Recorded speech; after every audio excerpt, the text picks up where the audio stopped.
channel. So today's video is special because I've been single for an entire year. How do I feel about that? Actually pretty good, I'm not gonna lie. You know, it's funny because when I was younger, I used to think that a relationship was gonna like fix all my problems. Being in love was like, oh my gosh, it's like my purpose, and it's so crazy how much your perspective shifts as you get older. So I'm gonna tell you about kind of why I'm single and why I chose to be single and why I'm staying single for quite some time more, and kind of give you a little bit of a backstory. So the last relationship I was in, I ended things because things were not going smoothly.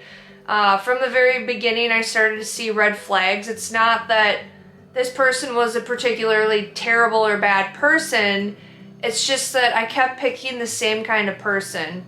Now, for those of you who aren't familiar, there are 4 attachment styles. There's the avoidant, the anxious, there's secure, and then also disorganized is the last one. So there's those 4 attachment styles. And if you're not familiar with this, you can Google it. I'd love to tell you more about it, but that's not the whole point of this video. But for those of you who do know about the attachment styles and kind of the types and what the traits are and stuff, I'm just gonna tell you that I was choosing avoidant partners. I was attracting avoidant people who weren't really good at expressing their feelings. If something came up or they felt like they were too close to me, they would push me away. And me, being the person I am, I lean more towards an anxious attachment style.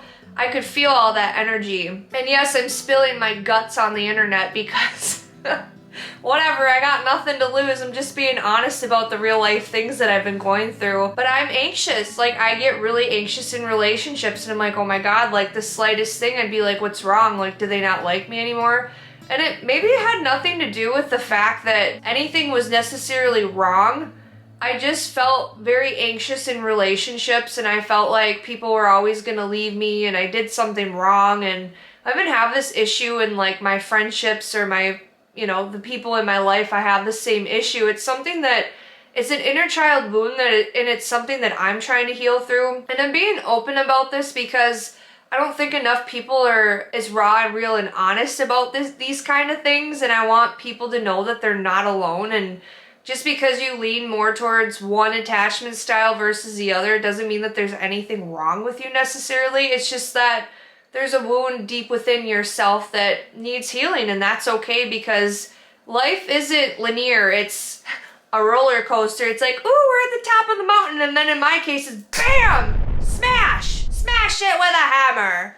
Anyway, I got to collect myself here. But what led me to choosing to break up with this person was things weren't going well, and I was picking people that had addictions. I've dated, this isn't talking about the previous relationship I was in, but I've dated the alcoholic, I've dated the fuckboy, I've dated, in almost every relationship I've been in, the guy has talked to other women, and it's not like friends that are girls. It's like I would find stuff on their phone because I have a pretty high intuition, and I'm like, something's off, and there's like that voice in my head. And I know a lot of anxious, you know, people who have anxious attachment styles feel that way, but it was a knowingness in my gut. I'm like, something is not right.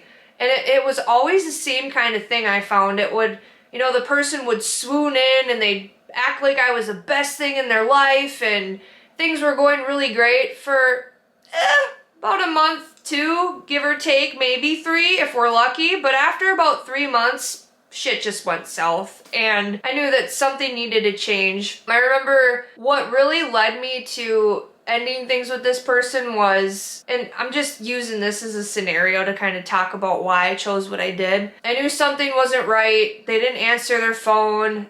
I just knew something in my gut wasn't right, and it was a snowstorm, and I work from home.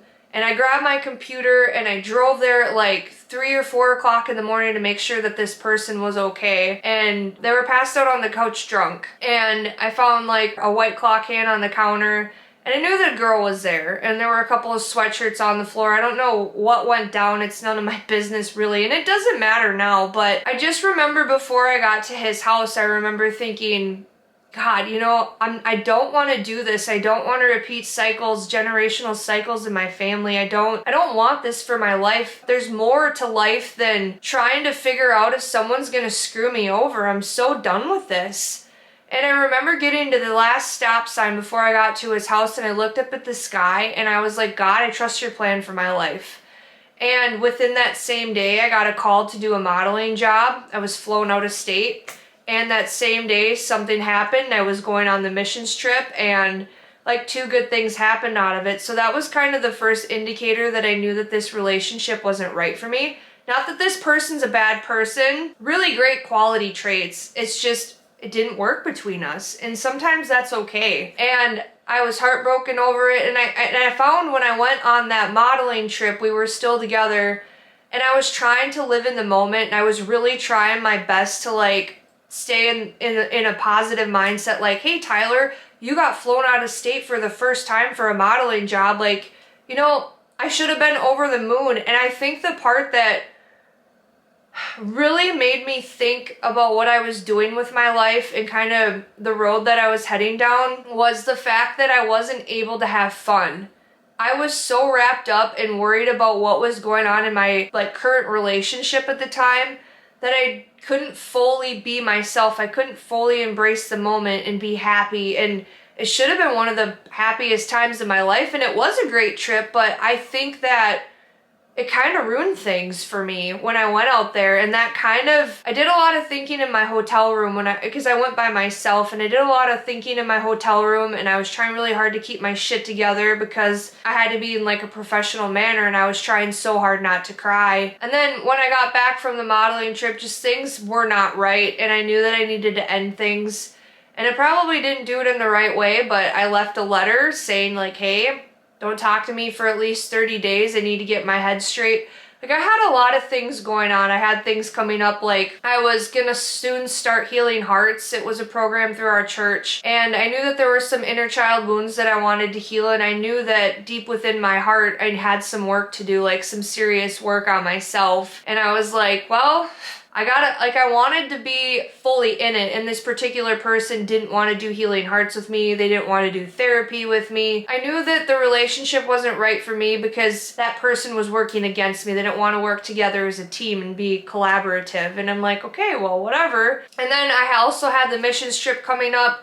And after going on that modeling trip and feeling like I couldn't fully embrace the moment and truly be happy, and just, I felt like it was taken away from me. Those times that were supposed to be awesome moments and pivotal moments and times that I'll remember for the rest of my life, I felt that it was taken away from me. So since I had Healing Hearts and my missions trip coming up, I wanted to be fully invested into that stuff because for the first time in my life, I chose myself. And I've given so much of myself to other people, and I had absolutely nothing left. And that's what I found myself doing in that particular relationship. And I'm like, you know what?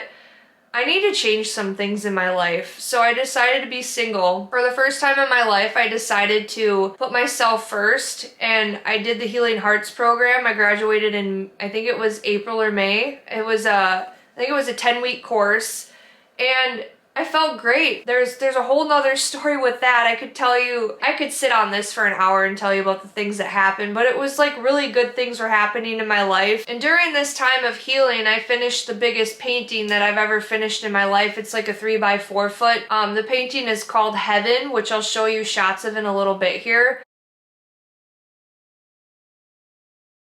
It's a place that I went to in therapy to heal my inner child. It's a place that I see in my mind. I have a very creative and vivid imagination, and it's like visions that I was seeing and places that I went to, and hypnosis therapy, I did that. I know not a lot of Christians believe in that, but it was something I was willing to try to heal those parts of myself. And so I ended up finishing that painting, and I was healing through all of this stuff and finished the painting in April. I ran into my ex in May, and there were still some feelings there, but I knew that we couldn't be together. And that was really hard for me because I fell in love with his family, and I will forever be grateful for them. And I don't regret the relationship because had it not been for him, I would have never met them. And they showed me love in ways that I hadn't seen in such a long time. I think that that was one of the hardest parts, was breaking up with the family, it felt like. And I tried so hard to make it work and it just didn't. And sometimes I feel like that's okay. But that was an emotion that I had to heal through, you know? Throughout this time, I went on trips. I went to Arizona and saw my friend Ashley. I started going to a bunch of concerts by myself again. I started to really get into doing the things that I once loved before, and I forgot about them because when I found myself when I got in a relationship, I would be so focused on that person and people pleasing the hell out of them that I would forget about the things that I like to do. I remember last November there was a point where I got to with art and I was so burnt out from like trying to keep a relationship together that wasn't working, and I was burnt out from working a full-time job and doing art and all those things. It was just a lot of weight on me, and I got really emotional the last art sale I did at the end of last year, and like I almost quit doing art altogether because I was just I felt like everything that I had inside of me was depleted. My cup was empty. I didn't have any energy left, and I just wasn't myself. I don't know how much longer I'm gonna be single. I plan on being single for a much longer time. I'm having a really good time. Are there moments where I wish that I had somebody to share my life with and share my heart with? Absolutely. I get lonely sometimes, but I think that that's normal, honestly. So if you're watching this and you're single, it's okay. But if you're in a relationship and it's not working and you're seeing this, take count of who you really are as a person. Is this relationship helping you? Is it good for your mental health? I think that those are really important questions to ask yourself if you're in that situation. I also want to add that I fully invested myself into my business. I started this YouTube channel back up. Like, there's a lot of really positive things that happen, and I know in my heart for myself, I know that everyone's path is different, but you know, I'm almost 30 and there's a lot of pressure from the people around me, like, oh, you know, aren't you ever gonna get married and have kids? You know what? If it's in God's will, it'll happen. If it's not, whatever. I mean, I'm okay with that now. I used to be like devastated, like, why won't somebody choose me? Nobody ever picks me. And you know what?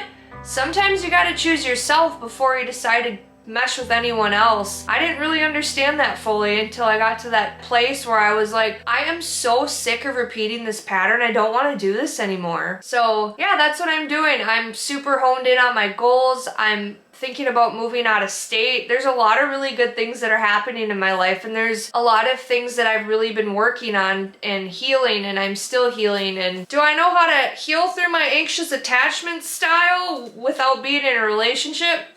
Not necessarily, but I'm gonna do the best that I can with what I have, and it's gonna be becoming okay with being alone, which I totally am. Like, I remember a year and a half ago, I started taking myself out on dates. I'll go out to coffee by myself, I go to concerts by myself, I do a lot of things by myself, because if you sit around and wait for somebody to go with you, it might not ever happen. So that's one thing that really pushed me outside of my comfort zone, and now I kind of prefer going alone a lot of times.